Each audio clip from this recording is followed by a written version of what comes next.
Şirvan şəhər mərkəzi xəstəxanasının həkimi Arif İsmailov dünyasını dəyişib. Sferas xəbər verir ki, bu barədə yaxınları sosial şəbəkədə məlumat veriblər.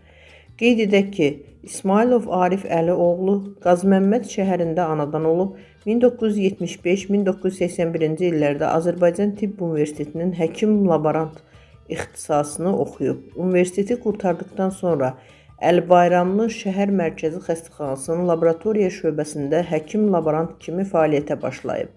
2014-cü ildə fəxri fərmanla təltif olunub. Uzun illər Sumqayıtda müəllim kimi fəaliyyət göstərən Nizami İsmailov vəfat edib. Mətbuat Azoxaza istinadən xəbər verir ki, Nizami İsmailov pedaqoji fəaliyyətinə Qərbi Azərbaycanda başlayıb. Qeyd edək ki, sonrakı illərdə Sumqayıt şəhərində bir sıra ümumi təhsil məktəblərində müəllim kimi çalışıb. Onun son iş yeri Sumqayıt şəhər 4 nömrəli tam orta məktəbi olub. Allah rəhmət eləsin.